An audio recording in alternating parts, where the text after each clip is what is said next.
बारे में बता रहा हूँ। तो ये बताओ कि भगवान सबसे पहले मिलते किसको? किसको मिलते हैं? किसको मिलेंगे?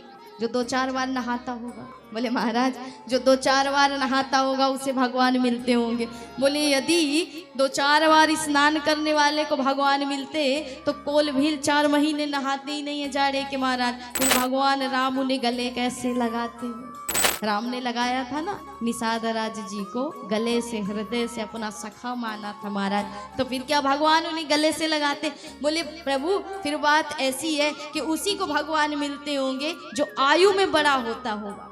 बोले यदि भगवान आयु देखते तो ध्रुव जी की आयु कितनी थी? नन्हे से ध्रुव जी, भगवान स्वयं आज ध्रुव जी के दर्शन करने आए। तो फिर भगवान उसे मिलते होंगे जो विद्वान हो, शास्त्रों में निष्णात हो महाराज, और ज्ञानवान को ही भगवान मिलते होंगे। तो कहा कि शिवरी ने कहा पर वेद पढ़े, अरे गोपी कब गई पाठशाला, और गजराज ने कहा पर मंत्र पढ़े, उपजाले चंदन घिसराला। तो महाराज क्या ये पढ़े लिखे थे?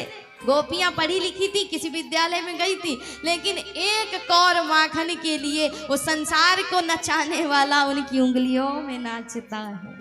तो ना गोपियां पढ़ी लिखी थी, गोपियां तो चलो मनुष्य थी, सबरी मैया भी मनुष्य थी, लेकिन वो गज कौन सा मनुष्य था, कौन सा पढ़ा लिखा था कि सिर्फ उसके गो कहते ईश्वर दौड़ पड़े, बिंदु भी नहीं कह पाया था, गोविंद भी पूर्ण रूप से नहीं कह पाया, लेकिन फिर भी भगवान दौड़ पड़े उसके प्राणों की रक्षा की। महाराज भगवान कोई ज्ञान नहीं देखते हैं, और कहे सत्य सत्य तो भगवान ज्ञानी को नहीं प्रेमी को मिलते हैं, भाव से भगवान मिलते। तो फिर भगवान जाति तो अवश्य देखते होंगे, प्रभु जाति देखते होंगे।